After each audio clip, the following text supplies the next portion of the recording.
This is Orson Welles, speaking from London.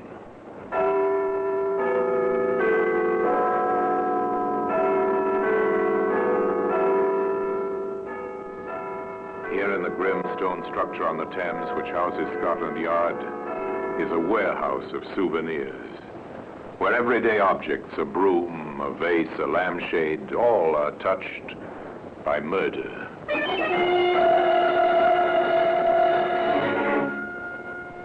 Now this tan shoe, it's a brogue, good leather, expensive make, but the dark stain near the heel wasn't put there by the manufacturer. A tan shoe, sir.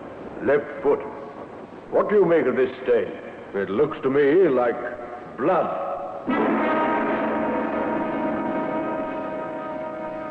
Today, that shoe can be seen in the Black Museum.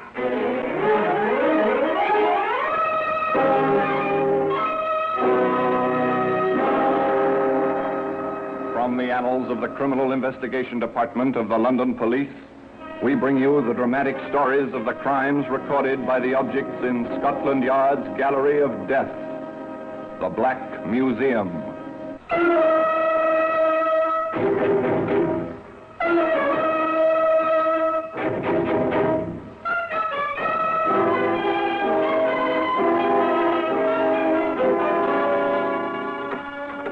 Well, here we are in the Black Museum. Scotland Yard's Museum of Murder. Here lies death.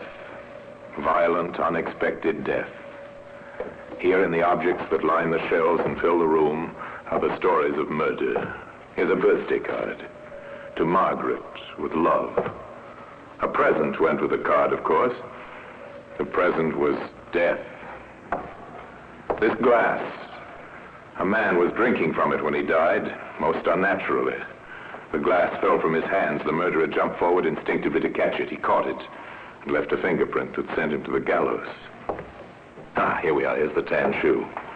A left foot shoe. The darkish stain near the heel, inside and out, couldn't be disguised with polish. But there was no stain on it that morning of May the 20th, 1930, when the two men, one wearing this particular shoe, walked along the platform at Newcastle Station. It was a few minutes before train time. They made their way along the platform. I tell you, John, my firm regard me most highly. I'm sure they do, my dear chap. It's not that I care to boast, but their attitude speaks for itself. In what way? Well, as you know, they allow me to travel with the colliery wages each Friday. From the bank in Newcastle to our office at Olmouth. Yes, a very responsible task. Come, my friend, admit the truth. What truth, John? Well, they really don't allow you to travel unescorted with so much money in that black leather bag. Oh, yes, they do. But there's no guard cunningly posted somewhere else on the train to watch you? None whatsoever. You see, they place great trust in me. They do indeed. Mark my words, I'm in line for a colliery managership one day. And you deserve it, my dear chap. Yes, it'd be a fine reward for 20 years' work. Oh, morning, Collins. Oh, good morning, Benny. Fine chap. He's a clerk with a neighbouring colliery. Now, come on, John, I think this is our carriage. Oh, it seems to be empty. Splendid. We can have a good talk during the hour journey to Olmouth. Now, come on, sit down and make yourself at home.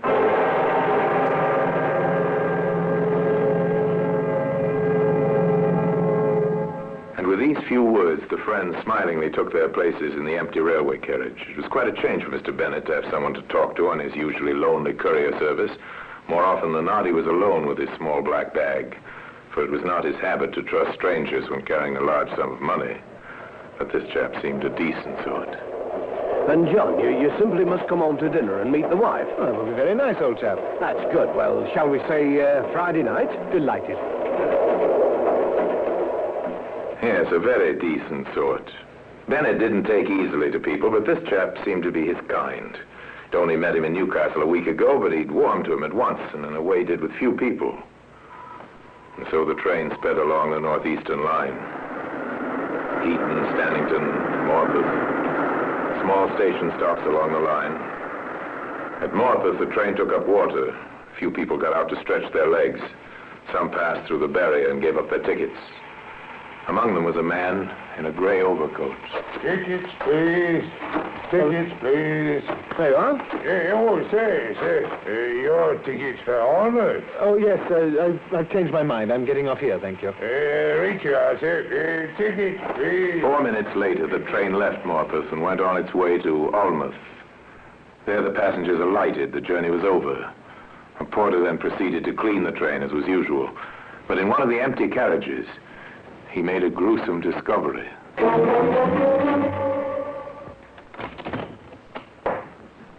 Hey, what's this? Blood on the floor? A stream of blood running from under the seat. He bent down to look and found the carriage not so empty as he'd imagined. Help! Please! Somebody's been murdered!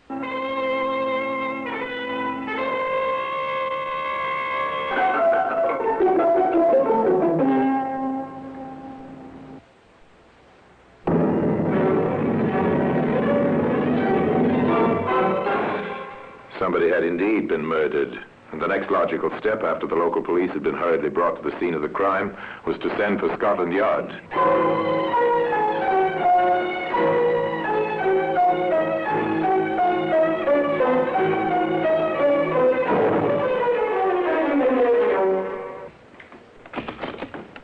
Inspector Morton, sir, from Scotland Yard. Oh, Inspector, come in. Glad to renew your acquaintance. Aye, sir. Thank you, Sergeant. That'll be all. Yes, sir. Sit down. Well, in answer to your question, I'm worried. Deuced worried. About the murder, sir? Yes. They all come to the chief constable of the county. Who? The railways, telling me that no one will travel by train unless the killer's caught. I see their point. Yeah, but that's only one of them. And then there's the colliery, insisting that we find the murderer of their employee and the man's wife, of course. Yes, I know. Well, you can hand all that sort of thing over to me now. And I can't say I'm sorry. First of all, sir, would you supply me with some preliminary facts? How much do you know about the murdered man? The chief constable explained it all to the London detective. The dead man's name was Wallace Bennett, a meek and faithful little man. For the past 20 years, he'd worked for the leading colliery in the district. For the past 5 years, he'd been their paymaster, traveling with his cash bag to pay the miners' wages each week in Alnmouth. Well, there it is, Inspector. He took the train as usual this Friday, but he arrived at Alnmouth dead. And the bag in which he carried this money, sir? It was missing. The inspector wanted to find out first about that missing bag. Most of all, how much money it contained. He went to the colliery manager. Now, sir, I'd like to have your help in connection with the murder of Bennett. Well, anything I can do to help, you can count on me. Well, first, I'd like to find out how much the bag he was carrying with him contained. Well, the person who can answer that question is Miss Robertson in our accounts department.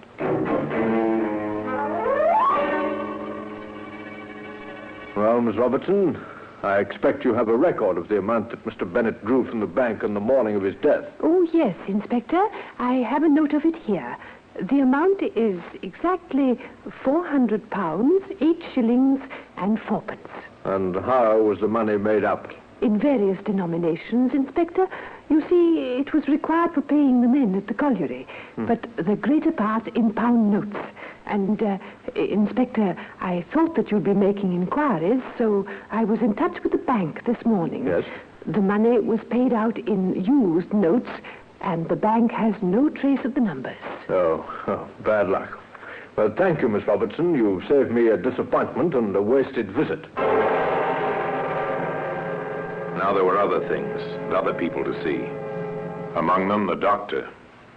Yes, Inspector. I was called in by the local police when the body was discovered. And what did you determine as the cause of death, Doctor? There were 4 bullets in the body, one of which entered the left lung and one the heart. Yes? The other 2 were lodged in the brain. Our killer took no chances. None at all. The skull was also fractured by a heavy blow, such as might be made by the butt of a revolver. I see. Oh, thank you, Doctor. The motive was clear enough. Robbery.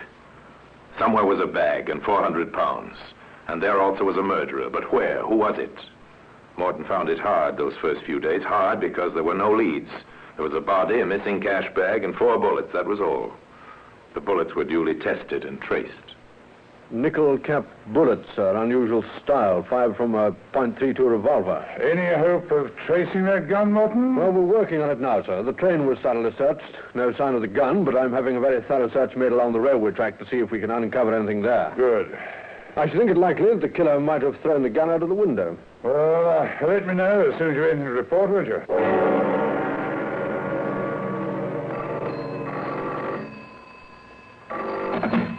Inspector Morton. What's that? You found a gun. All right, send it along as quickly as possible and we'll have it examined by the experts. Yes, sir. It's the murder weapon, all right. I've compared it with the bullets, and they were fired from this same revolver. I suppose there's no means of identification on the revolver. Number removed and all the usual precautions? Oh, no, sir. The number can be distinguished. What's more, I've made inquiries, and we've traced the owner. Good. Sounds a little too simple, though. Where is the owner? Well, he's a foreign gentleman, sir, living here in Newcastle. They're getting hold of him now. Now, Mr. Rossini, I want you to identify this revolver. According to the gun license, it's one that belongs to you. Let me see.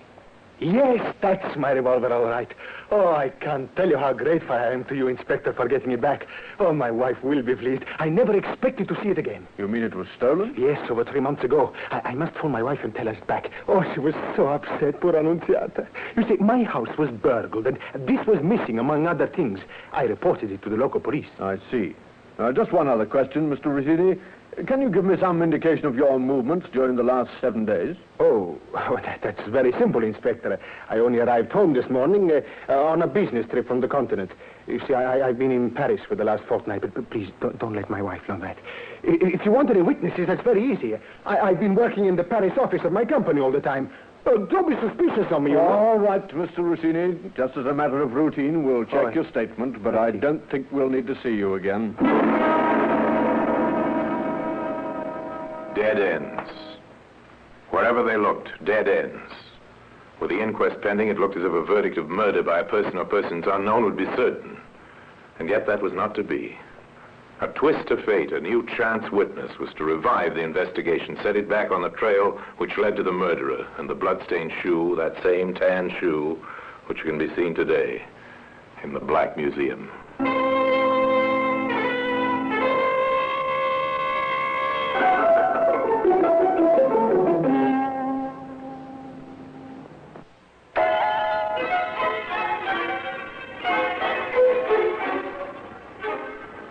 Came in on the third day, the morning after the funeral. He was a short, dark-haired man whose name was Collins. He asked to see the inspector in charge of the case. Come in here, Mr. Collins. We can talk without interruption. Oh, thank you, Inspector. Now, what was it you wished to see me about? Well, about Bennett, about his murder. Yes? I met him on Newcastle Station that morning before he boarded the train. You saw him then? Was he carrying his cash bag? Yes, he was. I've seen Bennett travel down to Alnmouth every Friday for years. But this morning, I particularly noticed him because... Why? Because he usually traveled alone. Wasn't he alone last Friday? No, he had someone with him. They were walking along the station together. I saw them get into the same compartment.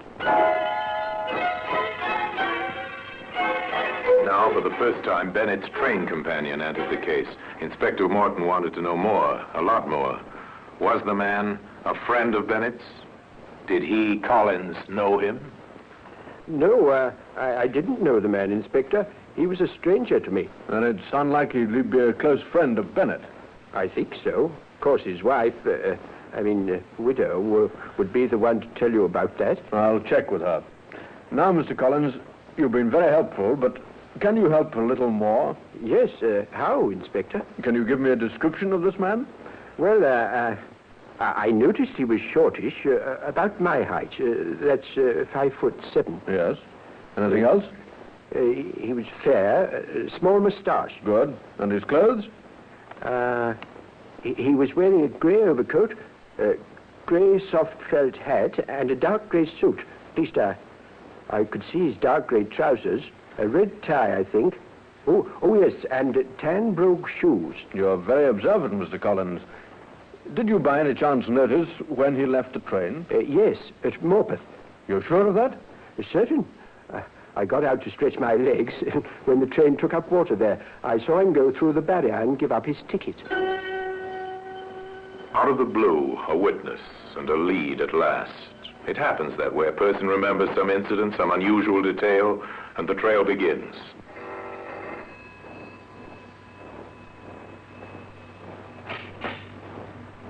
Mrs. Bennett? Yes? I'm from the police. I'm sorry to trouble you at a time like this, but Inspector Morton would like you to answer a few questions. I'll do it. Thank you, Mrs. Bennett.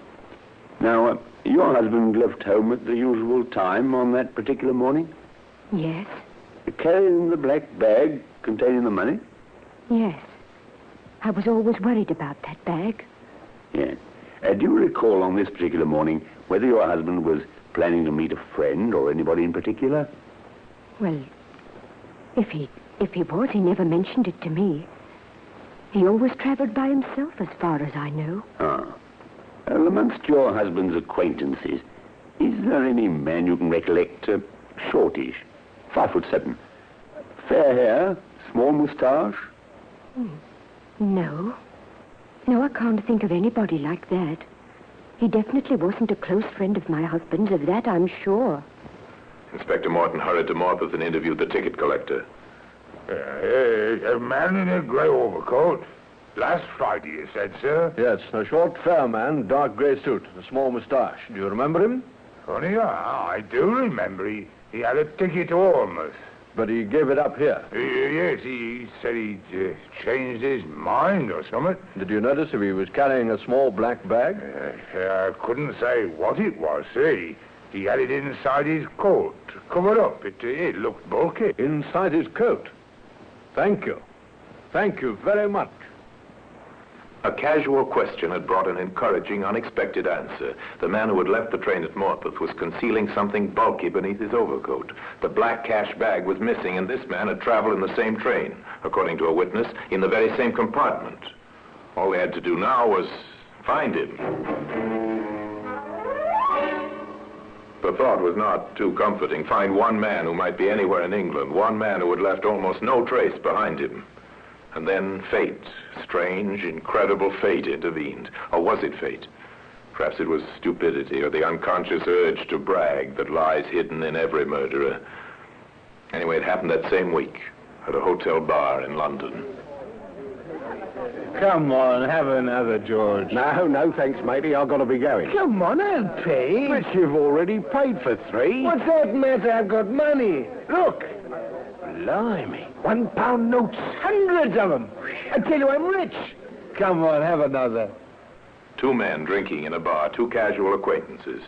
It might never have happened, but it did happen. And when one of them, his mind filled with misgivings and doubts, went to the police the next morning, Scotland Yard was speedily informed. Now, let's hear the story. Your name's Blakey, is it? That's right, sir. I'm a bus driver. This fella I was drinking with, he used to work for our company once. Do you know him well? Well, no, hardly at all. I met him in the pub last night, and he kept on buying me drinks. Then he brought out this great fistful of money. How much money would you say? Oh, 200 or 300 quid, I should think. Well, maybe I'm misjudging him, sir, but, well, I heard about the murder in Newcastle and the money being pinched. You did the right thing, Blakey. Don't worry about that. What's the man's name? Linkman. John Linkman, I think it is. Do you know where he lives? No, I've not the faintest idea about that. But you'll find him most nights down at the Roundhead Arms, sir. In the bar there. The Roundhead Arms, a small pub on a London side street, a long way from the scene of the murder. But here, that same evening, went Inspector Morton. What'll it be for you, sir? I'll order in a minute, miss. Thanks. I'm waiting for a friend. Okay. You might happen to know him. He's one of your regular customers. John Linkman. Johnny Linkman? Oh, yes, I know him. Funny thing, I came in here last Friday to have a drink with him and seemed to miss him. Oh, that's no wonder. You should have asked me. Johnny was away. He was away about a week. Oh, that explains it. Yes, some business trip, he said. Must have done all right, too, because he's pretty flush now. Nice to hear of an old friend doing so well. There he is now, just coming in. Hello, Johnny, love. Hello, Ruby. Find a bitter. Better make it 2. You've got a friend waiting for you. Oh? Never mind the drinks, miss. John Linkman. Yes, who are you? Inspector Morton from Scotland Yard. Scotland Yard? What do you want with me? There are one or two questions I want to ask you. Outside. With a firm grip on his quarry's arm, Morton left the hotel bar. Outside, a car was waiting. Morton and Linkman were driven. In here, Mr. Linkman. My dear Inspector, you must be out of your mind. What's the meaning of this treatment? Where were you last Friday, Mr. Linkman? Minding my own business. Oh, come, sir, that attitude's only wasting our time. Well, I was on a business trip, if you must know. Where? In the Newcastle district. I'm a salesman. What firms did you deal with there? And what firm do you represent? I'm a private trader. I saw no firms while I was there. None? No, my trip was a failure. Then where did you get the very large sum of money you've been carrying with you lately? Money? What money? I think you know to what I'm referring. May I see the contents of your pocket? Certainly not. Then you'll force me to go through the formality of a search warrant. Oh, all right. Here, a pen. Yes? Some silver and this. £1 notes. At a guess, about 300 of them. Linkman was held in custody. Meanwhile, Morton and a sergeant went to search his home. I'm sorry, ma'am, but we have a search warrant. Shall I start on the bedroom, sir? Yes, Sergeant? But what has my husband done? Why are you here? We're just making a preliminary investigation, ma'am. There's no cause for alarm yet. They searched the bedroom, the cramped lounge room with its fading wallpaper, the bathroom, the kitchen, pursued and harassed by a distraught Mrs. Linkman. Then, in the second bedroom. But what has he done, Inspector? You've got to tell me. I'm sorry. There's nothing I can tell you yet, Mrs. Linkman. This is awful. Awful? I've got something, Inspector. A tan shoe, sir. Left foot. What do you make of this stain? It looks to me like blood. We'll take it back with us and have it tested. In the laboratory at Scotland Yard, they found out it was blood. The bank in Newcastle identified the notes. In a police lineup, Collins identified Linkman as the man who had shared a compartment with Bennett that fatal Friday morning. And then the game was up. Well, Mr. Linkman, have you anything to say? This is all a ridiculous mistake. I can explain everything. Can you explain this? Why, yes. You must have found it in my flat. It's one of my shoes. And can you explain this stain? Here, just by the toe cap. Somebody seems to have been trying to cover it with shoe polish, not very successfully, I'm afraid. Oh, come along, Mr. Linkman. Can you explain that? I've never noticed the stain before. It's probably some oil or something. No, Mr. Linkman, it's not oil. I have the laboratory report here. It's a blood stain. All right, you know everything, don't you? Not everything, Mr. Linkman, but enough. Would you like to make a statement now? Very well. I'm glad it's over. Glad I can tell somebody the truth at last. Confronted with all this and the evidence of the stain on the shoe he'd vainly tried to cover up with shoe polish, Linkman confessed to his crime. And today that same shoe can be seen occupying a place in the Black Museum.